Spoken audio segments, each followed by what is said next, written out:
जय हिंद दोस्तों, आप सबका स्वागत है करियर मिनट कोचिंग सेंटर में, जहां पर आपको मिलता है कंप्लीट सॉल्यूशन क्लास 6 से लेकर के 12 तक का। आज का जो हमारा विषय है वह जो एडमिशन फॉर्म है, अगर आप 8 क्लास पास कर लिए हो, 8 का बोर्ड दे दिए हो, तो एडमिशन फॉर्म जो है ये 9th क्लास का और 10th क्लास का है ना। किसका है? 9th का और 10th का। ठीक है, तो ये एडमिशन फॉर्म है, ये पूरा एडमिशन फॉर्म है। अगर ये आपको पूरा नहीं दिख रहा है तो आपको चिंता करने की जरूरत नहीं है। हम आगे लेकर के आए हैं, इसी फॉर्म को आधा आधा करके मैंने 2 पेज में कर दिया है, ताकि आप पूरा डिटेल से देख सकें और आराम से भर सकें। भरने समय कुछ सावधानियां रखनी है, उस चीज को आप हमारे वीडियो में समझ सकते हैं और इस वीडियो पर पूरा बने रहने की कोशिश करें। चलिए, सबसे पहले ये ध्यान रखना है कि फॉर्म भरने से पहले आपको अपना वोटर कार्ड अगर है तो रखना है, आधार कार्ड जो कि होना ही चाहिए, कंपलसरी है, वो रखना है। उसके बाद आपको अपना पासबुक रखना है, साथ ही साथ माता और पिता का भी आधार कार्ड आपको यहाँ पर जरूरत पड़ेगा और साथ ही साथ उनका वोटर कार्ड भी जरूरत पड़ेगा। ये कुछ डॉक्यूमेंट्स अपने पास रख लेने हैं। उसके बाद यह फॉर्म भरना हम शुरू करते हैं। यह फॉर्म देखिए, ऊपर में स्कूल का नाम लिखा हुआ रहेगा। यह विशेषता झारखंड संबंधित सारे स्कूलों पर लागू होता है। यह फॉर्म आपको झारखंड के सारे स्कूलों में मिल जाएगा। अगर इंग्लिश में समस्याएं होती है तो चिंता करने की आवश्यकता नहीं है, आपको पूरा फॉर्म का डिटेल हम हिंदी में बताने वाले हैं। ठीक है, चलिए, इसी को फॉर्म को हम आधा हिस्सा यहां पर लेके आए हैं। ठीक है, तो सबसे पहला जो आपका इंस्ट्रक्शन है वह है क्लास। अगर आप क्लास 9th के हैं तो आपको यहाँ क्लास 9th लिख देना है, या तो फिर आप ऐसे भी लिख सकते हैं। ठीक है, लिख लिया यहाँ पे। तो आप जिस क्लास में भी एडमिशन करवाने वाले हो वो नाम लिखना है, ना कि जो क्लास आप पास कर लिए हो। ठीक है, तो जिसमें एडमिशन आप ले रहे हो वो क्लास का नाम यहाँ पे लिखना है। ठीक है, 9th क्लास आप यहाँ पे लिख दिए।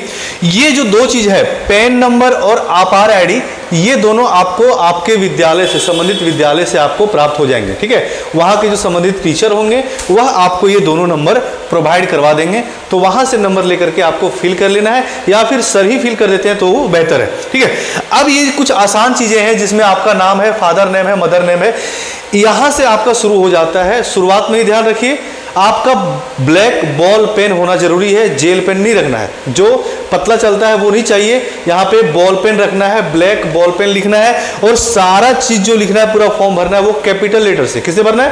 कैपिटल लेटर से भरना है। जैसे कि स्टूडेंट का नाम है, जैसे मैं अपना नाम ही यहाँ पे ले लेता हूँ, DHARM, इस प्रकार से कैपिटल लिखना है। साथ ही अगर आपके नाम के बीच में, जैसे कि मेरा नाम धर्म, यहाँ पे स्पेस के बाद है वीर, फिर स्पेस के बाद है धीरज।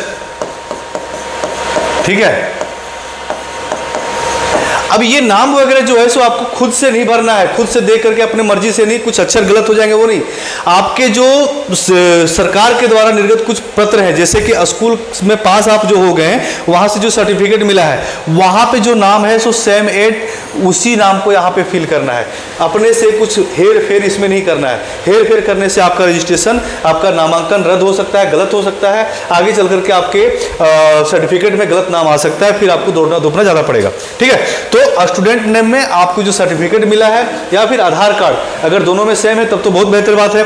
और फादर का नेम जो पिताजी के आधार कार्ड में है, जो पिताजी के आधार कार्ड में है, क्योंकि आप पिताजी के आधार कार्ड के थ्रू से ही अपने सर्टिफिकेट में डाले होंगे, तो उसको मैच कर लेना है। तो आपके सर्टिफिकेट में जो है उसको पहले मैच करना है। अगर वो सही है तो आपको अपने सर्टिफिकेट के अकॉर्डिंग ही डालना है। जैसे कि हम कुछ भी डाल देते हैं, जैसे कि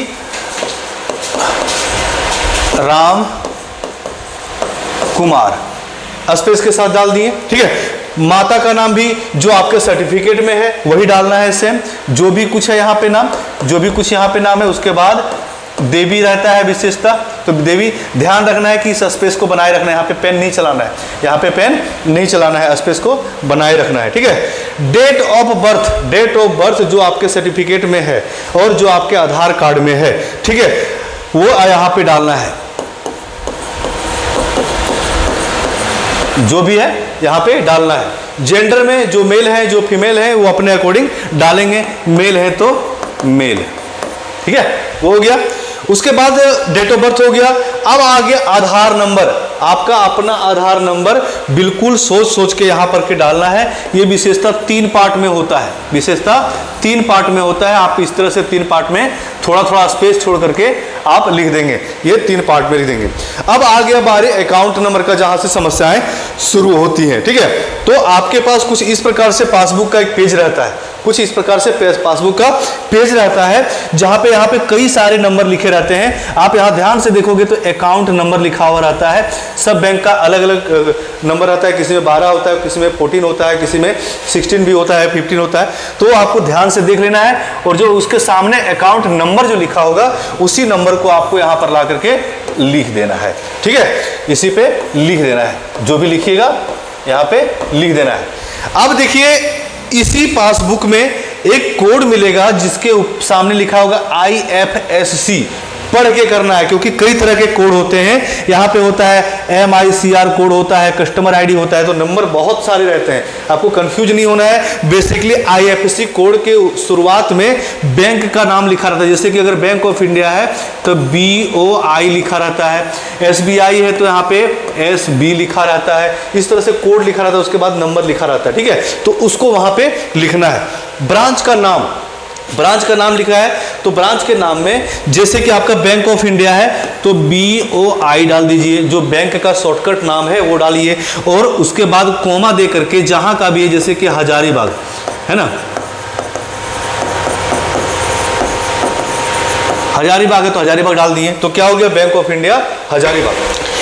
जैसे ब्रांच नेम में क्या हो गया, हजारीबाग हो गया, छोटकी खरगड़िया हो गया, जो भी चीजें हैं वो चीज आपको यहाँ पे नाम में पुट कर देना है। अब ब्रांच का एड्रेस, जैसे छोटकी खरगड़िया यहाँ पे हो गया, ठीक है, तो यहाँ पे पूरा लिखेंगे, यहाँ पे पूरा लिखेंगे छोटकी, फिर स्पेस देके खरगड़िया।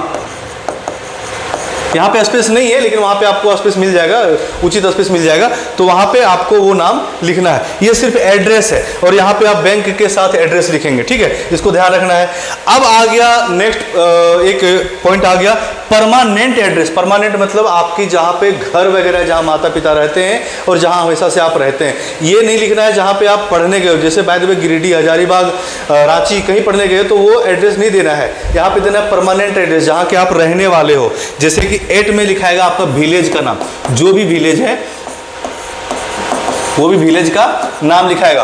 पोस्ट ऑफिस में लिखाएगा जो आपका नजदीकी पोस्ट ऑफिस है, जो पोस्ट ऑफिस पड़ता है, और ये सब आपको कहाँ मिल जाएगा, आपके आधार कार्ड में मिल जाएगा। कहाँ मिल जाएगा, आधार कार्ड में। ज़्यादा माथापच्ची करने की जरूरत नहीं है, आधार कार्ड खोलिए, ये सब कुछ लिखा हुआ रहता है, उसको वहाँ पे कॉपी पेस्ट कर देना है आपको, ठीक है। खुद से यहाँ पे कंफ्यूज नहीं होना है, और 1-2 अक्षर गड़बड़ होता है तो गाँव का नाम चेंज हो जाता है, तो उसको ध्यान रखना है। पुलिस स्टेशन भी आपको वहीं पर मिल जाएगा, आधार कार्ड में मिल जाएगा। जैसे यहाँ का क्या हो गया, बेंगाबाद है, थोड़ा मैं यहाँ जल्दीबाजी में लिख रहा हूँ, तो आपको वो नहीं करना है, आपको आराम से स्थिर से लिखते जाना, ठीक है। डिस्ट्रिक्ट आपका जो हो जाएगा, और pin code, pin code generally कितना 6 डिजिट का होता है, ठीक है। एक ज्यादा हो गया नहीं, चलो ठीक है। तो आपका पिन कोड 6 डिजिट का होता है, उसको लिखना है, पिन कोड लिखना बिल्कुल नहीं छोड़िएगा। अब आता है, मैंने क्या कहा था डॉक्यूमेंट्स में, पापा का भी आधार कार्ड यहाँ पे लगेगा, देखिए लग गया ना, फादर आधार नंबर, तो पिताजी का आधार कार्ड लेना है, और आधार कार्ड में कुछ इस प्रकार से यहाँ पे बड़ा अक्षर में नंबर लिखा हुआ रहता है, बड़ा अक्षर में नंबर लिखा हुआ रहता है, और वो कितना रहता है या ये भी आप देखिएगा तो ये 3 पार्ट में रहता है। बेसिकली 12 डिजिट का भी आजकल अभी चला हुआ है, तो 12 डिजिट का रहता है, तो वो आपको यहाँ पे लिखना है। थोड़ा सा स्पेस छोड़ देंगे 4-4 अक्षर के बीच में, जिस प्रकार आपके आधार कार्ड में दिख रहा है उसी प्रकार, और सेम एज आपका हो जाएगा, माँ का भी सेम एज हो जाएगा, ठीक है। अब आते हैं फादर का वोटर ID का नंबर। यदि पिताजी का वोटर कार्ड आप रखे हुए हैं, जो कि रहना ही चाहिए क्योंकि वो 18+ के होंगे ही, तो पिताजी का आधार कार्ड लेना है, वोटर ID कार्ड लेना है, और वोटर ID कार्ड में देखिए यहाँ पे कुछ कोड लिखा हुआ है, कुछ कोड के साथ कुछ नंबर लिखा हुआ है, तो कुछ कोड के साथ जो नंबर लिखा हुआ है वही है वोटर ID कार्ड का नंबर है, वोटर ID वही है, ठीक है। तो वोटर ID आपको यहाँ पे लिखना है, कहा गया, हाँ पिताजी का वोटर ID कार्ड, जो भी जैसे कि यहाँ का हमारे यहाँ का कोड है KGQ, और उसके बाद कुछ कुछ यहाँ पे डिजिट्स है, तो वो लिखना है। सेम माता में भी लिख लेना है, यहाँ पे भी जो कोड होगा कोड के साथ, याद रखिएगा कोड को नहीं छोड़ना है, कोड के साथ नंबर रहता है, दोनों लिखना है, ऐसा नहीं कि सिर्फ नंबर लिखना है, क्योंकि यहाँ पे आप नंबर देखोगे तो आपको लगेगा कि नंबर लिखना नहीं, उसमें कोड रहता है और कोड के साथ नंबर रहता है, वो लिखना है, ठीक है। अब उसके बाद कॉन्टैक्ट नंबर, जो नंबर चालू है, जो नंबर एक्टिवेट है, चाहे आपका हो चाहे आपके फैमिली का हो, आप वहाँ पे वो नंबर डाल दीजिएगा, ठीक है। यहाँ पे वो 10 डिजिट का नंबर डालिएगा, उसके आगे +91 वगैरह लगाने की जरूरत नहीं है, वो नंबर सिंपल सा लिखना है और जिसमें व्हाट्सएप कंटिन्यू चलता है ताकि आपके स्कूल से इन्फॉर्मेशन वगैरह जो भी जारी किया जाता है आपको इस नंबर पे दिया जा सके, क्योंकि डिजिटल समय आ रहा है, सारा काम डिजिटल माध्यम से होगा, ठीक है। सेम हाइट, आपका हाइट क्या है, अपना हाइट आप माप लीजिएगा और हाइट यहाँ पे सेंटीमीटर में लिख दीजिएगा, ठीक है। वेट भी लिख दीजिएगा, ये हो जाएगा। ब्लड ग्रुप बिना जांच कराए नहीं लिखना है, जांच बहुत आसानी से हो जाता है। जांच केंद्र कहीं भी नज़दीक में हो, जहाँ पे आपके चौक में होता हो वहाँ जाइए, ब्लड को सैंपल दीजिए और 1 दिन के अंदर वहाँ पे ले लीजिए। याद रखना है वो सर्टिफिकेट हमेशा अपने पास रखना है, क्योंकि वो सर्टिफिकेट आपके जीवन भर काम आएगा।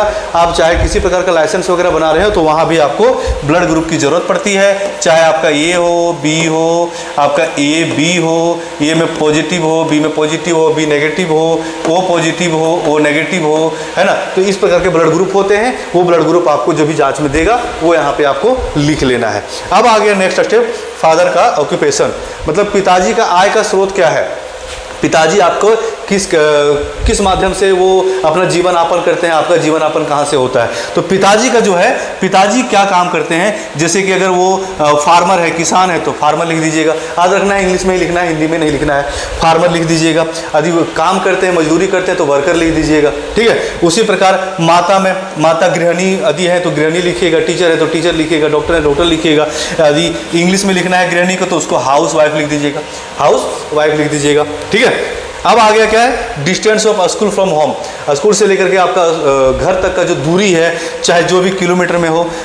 400 मीटर तो आप 400 मीटर भी लिख सकते हैं, 2 किलोमीटर 2 किलोमीटर भी लिख सकते हैं। तो इस प्रकार से यहाँ पे आपको लिख देना है, नंबर में लिख देना है। कैटेगरी में सबसे बड़ा उलझन होता है। यहाँ पर देखिए आपको इसमें बता देता हूँ, कैटेगरी में क्या हो जाता है आपका, सबसे पहले तो जनरल, जिसका सर्टिफिकेट कास्ट नहीं बनता है वो जनरल कहलाते हैं। अब यहाँ पे हो गया है EWS एक आ गया है नया कैटेगरी, इकोनॉमिकल वीकर सेक्शन आ गया है। उसके बाद आ जाता है OBC, सबसे ज़्यादा उलझन इसी में है, क्योंकि OBC में जब आप जाइएगा तो यहाँ से 2-3 कैटेगरियाँ निकल जाती है।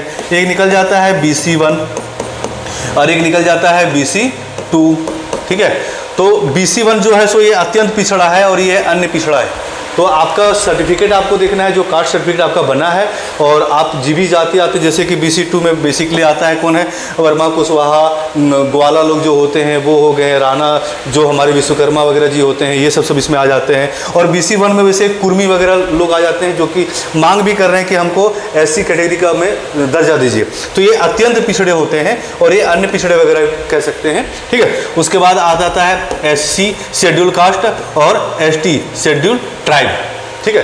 तो ये शेड्यूल ट्राइब कौन आ जाएंगे आपके, जो हमारे आदिवासी भाई समाज के लोग हैं, जो जंगल वगैरह में रहते हैं। तो जो ट्राइबल लोग के हैं वो ST में आ जाएंगे। और SC में कौन आ जाएंगे, जो जनरली गांव वगैरह में रहा करते थे, जैसे कि जो बहुत अत्यंत पिछड़ी जाति के लोग थे, वो उनको शेड्यूल कास्ट में रखा गया है। जो विशेषता आपके भीम आर्मी वगैरह जो देखते हैं वो देखने को मिलता है, ठीक है। अब आ जाते हैं फैमिली एनुअल इनकम में आ जाते हैं। तो फैमिली का एनुअल इनकम है, यहाँ पर आपको ज़रूरत है सलाह लेने की टीचर से। अगर आप इनकम सर्टिफिकेट बना लिए हैं तब तो आपको टेंशन नहीं लेना है। जो सर्टिफिकेट में है जो भी अमाउंट है, यदि 50,000 है तो 50,000 यहाँ पे डाल दीजिए, 1 लाख है 1 लाख डाल दीजिए। लेकिन अगर आपका सर्टिफिकेट नहीं बना हुआ है तो आपको अपने टीचर से पूछना है कि सर मैं यहाँ पे कितना डालूँ, क्या पैसे डालना है। यहाँ पे एनुअल इनकम डालना है, ठीक है। तो जो भी एनुअल इनकम है रुपये का सिंबल दीजिए और उसके आगे वो लिख दीजिए, ठीक है।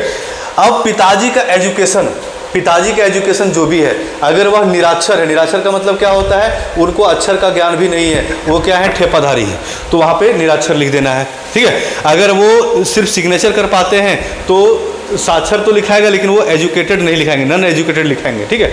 या फिर किसी प्रकार का सर्टिफिकेट है 5 क्लास का पास का, 8 क्लास पास का, 10 क्लास पास का, तो वो चीज़ आप यहाँ पे मेंशन कर सकते हैं। आजकल के तो मेरे ख्याल से 10th पास आसानी से मिल जाते हैं, तो आप वो लिख सकते हैं, ठीक है। जो भी एजुकेशन है, जितना भी वो पढ़े लिखे हैं वो डालना है। सेम माता का भी करना है, सेम माता का भी करना है। ध्यान रखना है माता और पिता में कंफ्यूज नहीं होना है कि पहले पिता का डालना है फिर यहाँ पे माता का डालना है। अब आ गया स्टूडेंट का वोटर ID कार्ड, अगर है तो देखिए ब्रैकेट में लिख दिया है ना, इफ अवेलेबल, अगर आपके पास है, क्योंकि 18 साल प्लस हो जाएगा तभी बनेगा।